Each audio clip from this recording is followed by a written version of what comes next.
What are you doing? Have you broken? Hey, did you fall over? And now you don't know how to get up. Do you know how hard it is for me to turn the world around? Oh, you made it. Clever boy. What a clever boy. Hey guys, how you going? Well, Mark and I just went for a ride this afternoon because we could. And for some reason or another, we got a little bit of fuel up in the Dandenongs. And when Mark went to take off, Gembrook.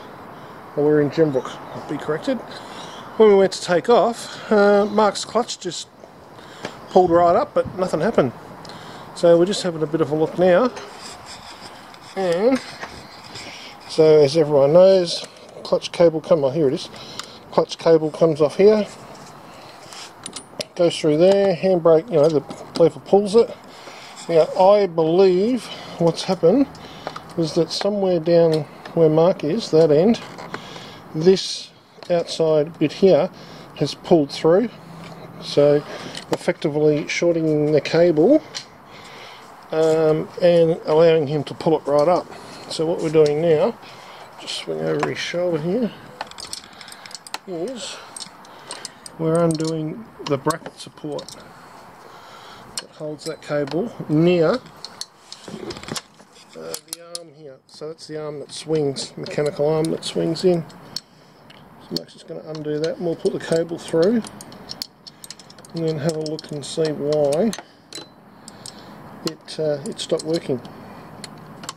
So there's not a real lot can go wrong with them. Oh, and for anyone who doesn't know, this is Mark's Ninja. We've had it on the road a few times, but we've never actually sort of stood and had a good look at it. He's just had a brand new back tyre put on it, which was like 3 or 4 days ago. Did you get sprocket front and rear? Yep. Yeah, and a front and rear sprocket put on it, and a chain. So it sort of had a... How long do you reckon you had that chain on for, Mark? Since you had 18 months. 18 months. But he does do a fair bit of riding. And I can't remember, but you will. How many Ks did it have when you got it? It had 4. 4,000. Now it's done 20. Now it's done 20,800. So that's pretty much how long a chain on one of these will last when you flog the guts out of it all the time. No, I'm only kidding. But just occasionally. But he doesn't ride it softly, so moderate riding. That's about your life of your chain and sprockets.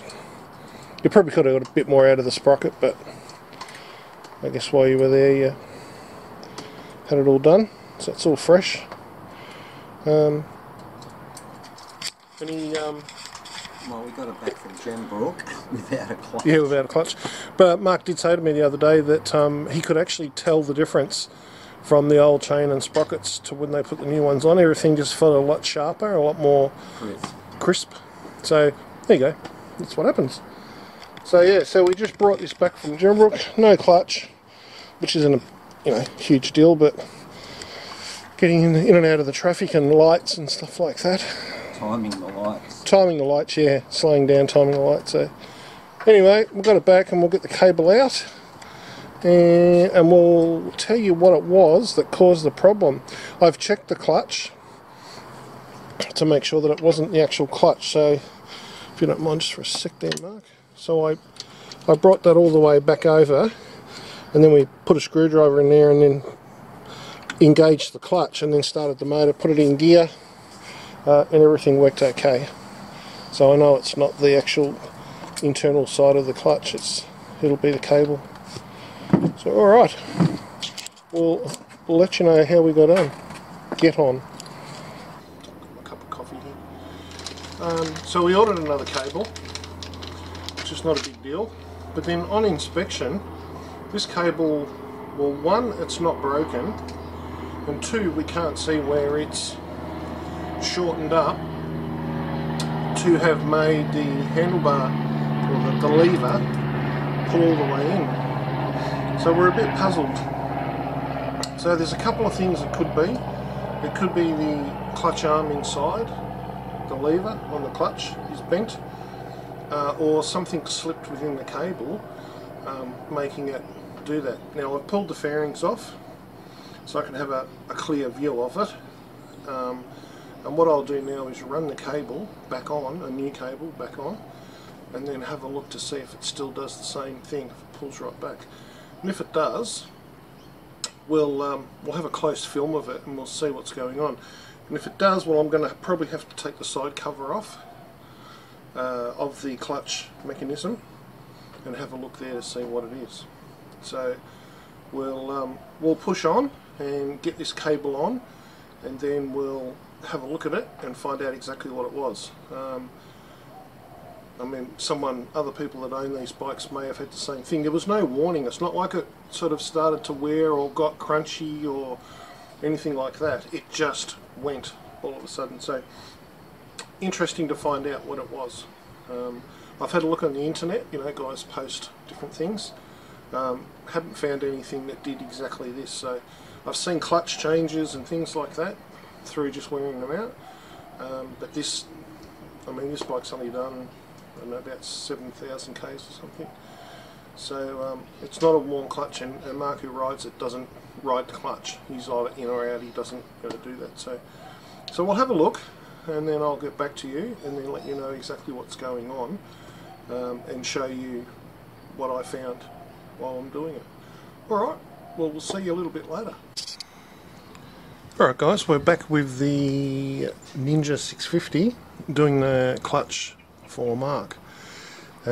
What I have found is that his old clutch had, when they're made, they're just assembled like in a factory or whatever, and it's actually concertinaed the clutch cable. So one has slid into another, which when they're made they're press fitted, and that's what basically happened. And it let go all of a sudden, which is what it would do.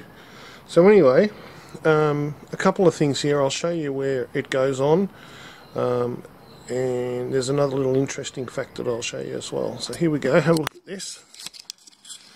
Right, now, a couple of little interesting facts is that when you take this off from your cable, right, this here isn't held in by anything.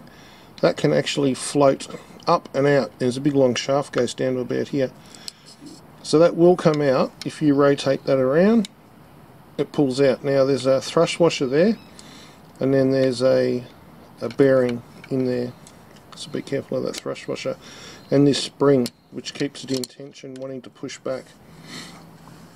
So anyway, it slides in there, as you probably all know. There's two bolts hold it on. Now, the adjustment for the bottom half of the clutch cable is up under here. So it's a real, I hope you can see that. It's a bit of a pain there. Now I've just got to finish tightening that one up. But they could have put it anywhere else in the cable, but they go and tuck it under your brake lines. But anyway, that's what they've done. So then moving up the top, you've got your adjuster here, which at the moment is wound out a little bit. And I've given the bike, there's not really any play there, so that will come in a bit. A little bit more. So there's a little bit of play there. And that there just adjusts how much distance you want your lever to be.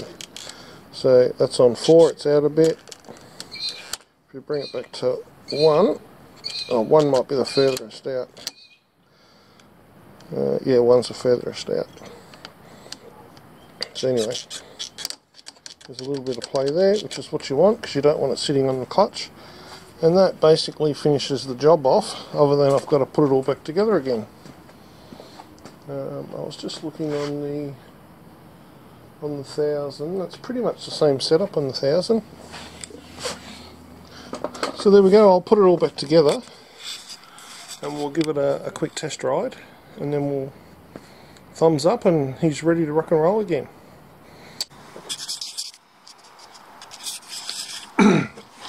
Okay guys, we're putting the front fairing back on, and there's a couple of things here to look out for. That one there, pull out for a minute. Okay, so you've got to make sure that this here and this here lodge back into there, because that's the only thing that holds them on. And there's a couple of, where these slots are just here, they're under here, which you can't see, and they just sort of hold that panel on from doing that. So I don't know if I can do it one-handed, but basically I've got to slot that in there. No, it looks like I'm going to need two hands, so I'll put this down and I'll get that back on, and then we'll button up the rest of it and we should be good to go.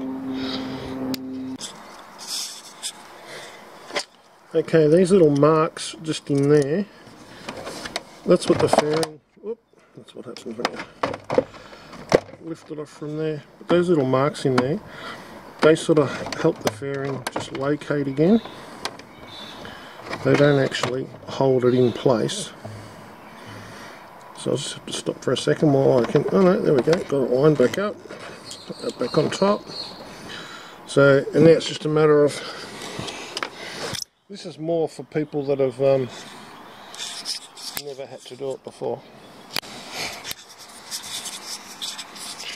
Okay, so one of the easiest ways to do it is just to use your body, stick a knee on there which holds it for you, line those holes back up.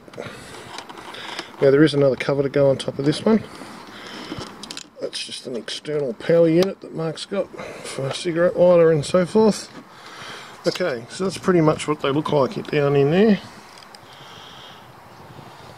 So we'll just get a some screws together and we'll start putting it back together. Okay, so we've got this cover here, which has got a mark, already a tear in it, and that one there we just need to gently massage back into place. Clip in there, clip in there, clip in there.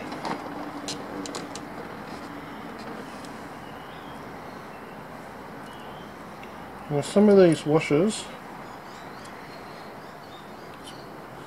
have a little plastic piece underneath them, and all that's for is, one, it stops the panel from squeaking when you're riding and you get this little annoying squeak and you think, where the hell's that coming from? So it stops that, but it also acts like a washer. So you just got to sort of feel around for where it is.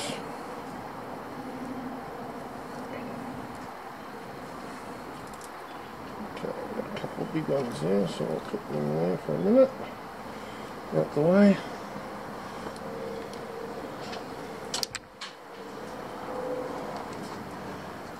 Try and get all this line back up.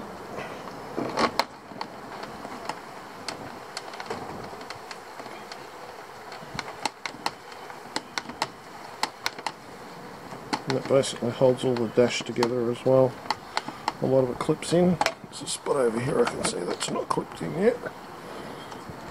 That will help once that center one goes in, which I don't know if we've still got, but we'll have a look for it. Go back to this side here. Just move the handlebars out a minute. Okay.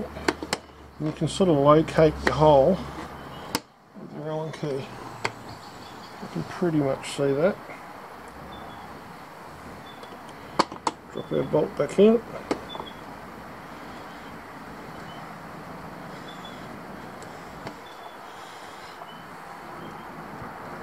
I mean, they're a nice little bike, but you know, they're no BMW. They're put together for a price. So,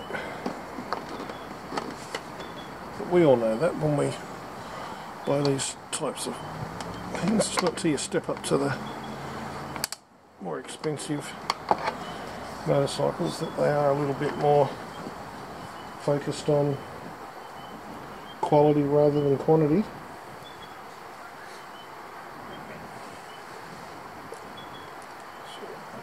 Big one down here today.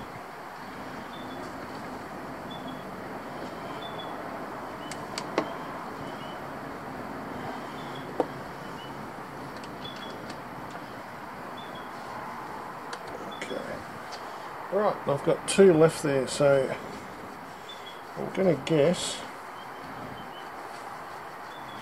that I've got 1 for the centre, which hopefully holds these 2 together.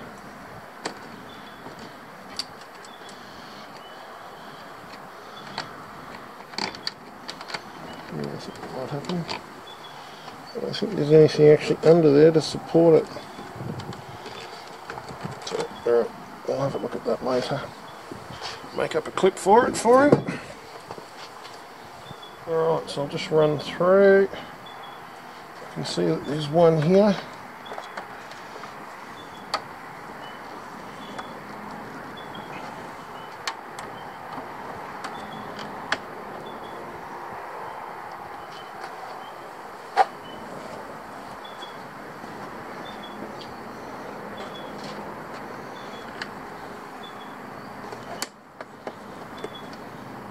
Panel lined up properly.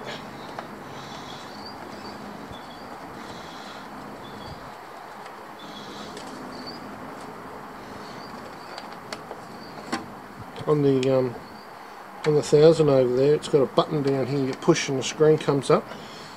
And before I was sort of trying to find the button, and then I realised that this particular motorcycle doesn't have it. So it's funny how the screen's very similar though.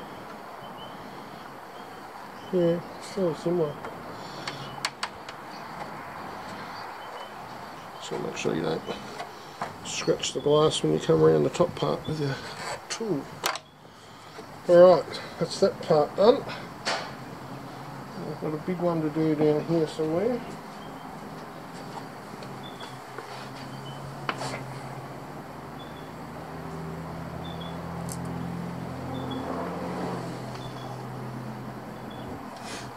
Okay, there it is. One to do down here.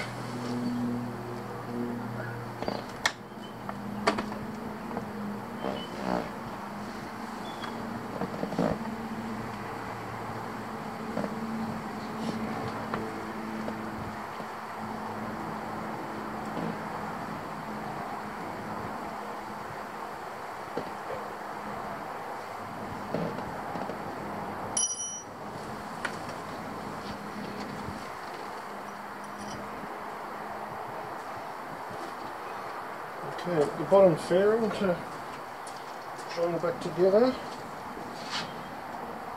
Shows all that space in there. And having a look, it's got nothing left, which is good.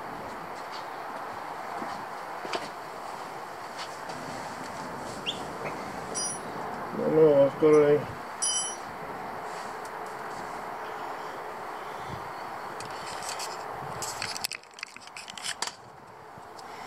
I've got one under here to do.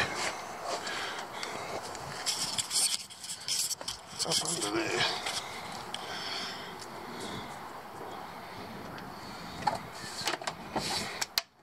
Oh, there's the outside of it.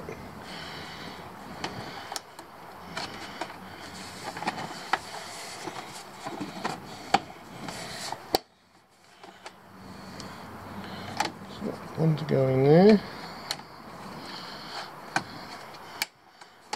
There's a couple of clips missing from this bike, so I will get those for Mark and put them back in. So I can see there's one missing there, up in there, and there's one down there missing. So that's why it's good when I have a look. So it's basically one there and one down there, which holds this inner guard in. So they're important to have them put back on.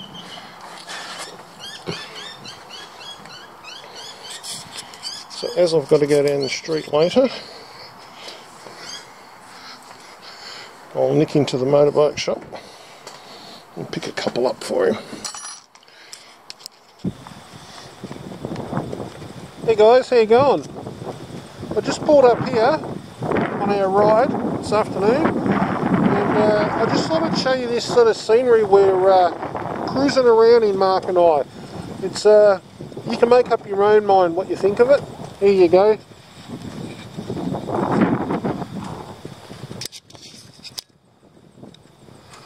Well, that's the view that we've got.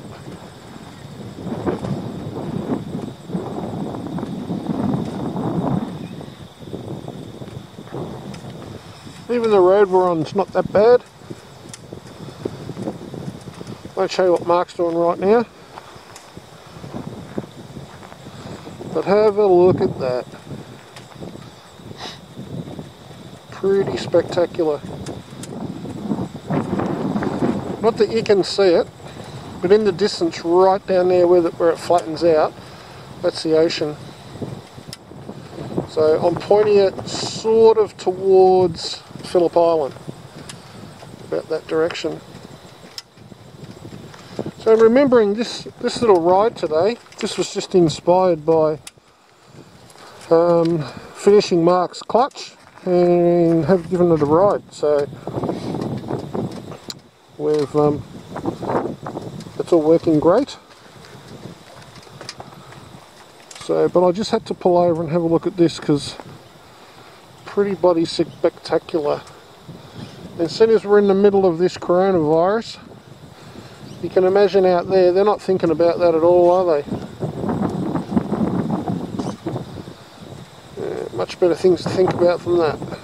But just fantastic. And very quiet up here. I got Trisha's hand launch. Yeah, I got Trisha's 1000 today. So there you go. All right.